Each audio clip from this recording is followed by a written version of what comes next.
Hey there, I know you. I know at least three things about you. I know that number one, you want to improve your English fluency. Number two, you're looking for fantastic and useful resources to help you do that.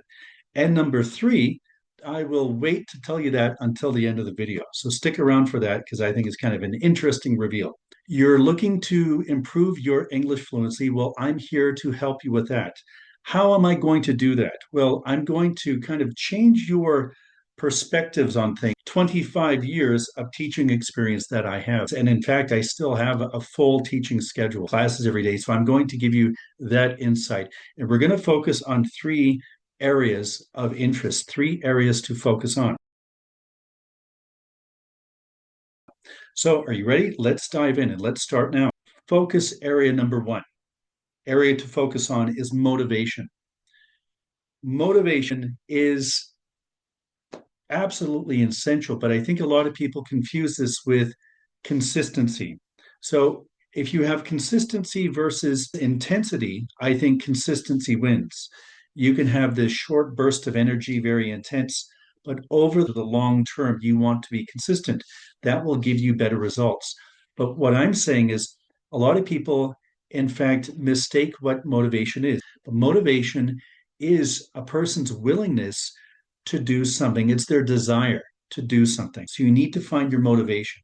You don't need to go crazy and just be intense, but you need to find motivation and connect that with consistency. So motivation is very personal. You need to find exactly what makes you tick, what will be your motivation. Everybody is different.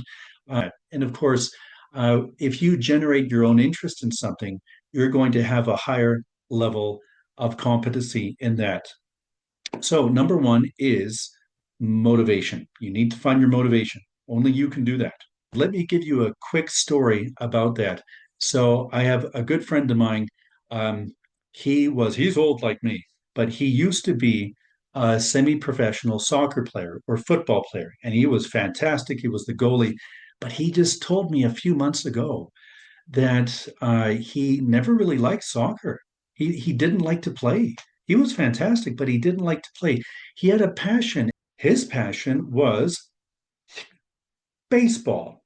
That was his passion. And he didn't enjoy soccer as much. He didn't like to play, but his father was a huge soccer fan, a huge football fan.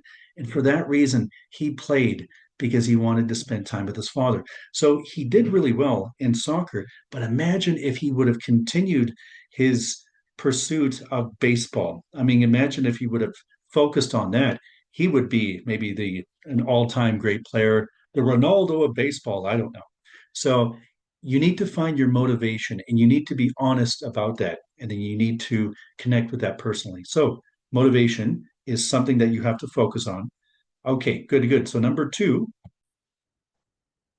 great. Okay, so now we have number two. Number two is management of time or time management. I'm playing around with that a little, but time management. Time is essential and for our lives, for anything. If we don't manage time, time will manage us. So if you don't manage time, time will manage you. So think about that. So what can we do in terms of our improving our levels of English, our studying habits? Well, we can do various things. You can have the Pomodoro technique. I think I'm saying that right. The Pomodoro technique. So the Pomodoro technique is 25 minutes of intense studying followed by a 5-minute break. And they say that this is optimal for memory retention. So you remember more of what you're studying if you have these blocks of 25 minutes and then with a 5-minute break. So that you can do that. You can do batch learning. Batch learning is you're focusing on a skill a day. So maybe Monday is reading, Tuesday is writing, Wednesday is listening, Thursday is speaking. You could do that as well, batch learning. You could be optimizing your downtime. So you could be looking at that. You can also be leveraging downtime.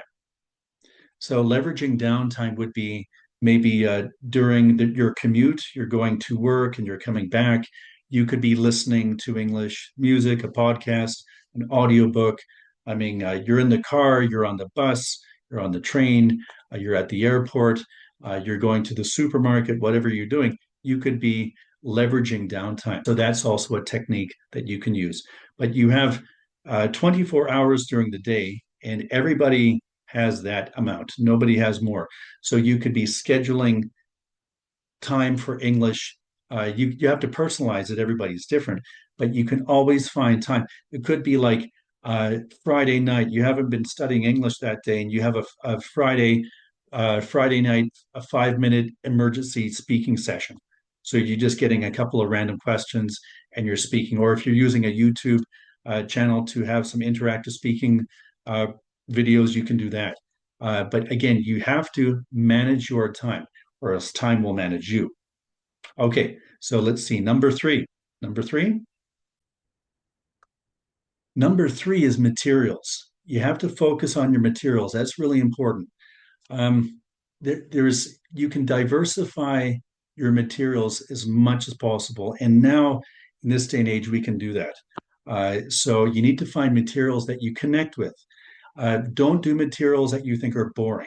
You don't have to do, unless you're studying for like TOEFL or TOEIC or something like that. You don't have to do it. Connect with your material. So let me tell you the story. You know, like I'm really old. So like it was 35 years ago, when I was a young boy, I was studying Japanese. So I was studying Japanese like 35 years ago in high school. This is like 1988, 1989, ballpark figure 1990. And yeah, so I studied Japanese. And the Japanese teacher, well, let me show you my Japanese teacher. So let's see. Uh, 私は名前はトンです。お元気ですか？今日は何するの？あれは何ですか? I don't know what that means. I don't speak Japanese. I have no idea. I would say it was a bad teacher, but I didn't have any options. That was it. That was the only input I had. He was a Canadian teacher from the middle of nowhere, probably from the North Pole. And he married a Japanese person. And I guess that made him an expert in Japanese. But I tried. The responsibility essentially is on me because I was there. So, I could have made a better effort. Um, I could have done all these things, but I was a horrible student and I didn't learn much Japanese. But in that time, 1988, we didn't have this wealth of information available at our fingertips. You have that. We have that now. So we have to optimize our investment of learning this language by connecting with material. Find material that works for you and utilize that. Okay, I'll give you an example of this. I am reading El Principito. I am reading El Principito. I like this book. I've connected with it. I'm reading it. You can also do the same thing. You can find something to connect with. It could even be my book. Hey, this is my book. Actually, this is the first edition. There I am. First edition. You can find this on Amazon, by the way. So let's wrap it up. Those are three things that you can focus on, just changing your perspective. Focus on these things. It's valuable if you want to improve your English level and your English fluency. And you can do that. No one else. It could just be you doing this. So you should be focusing on that now.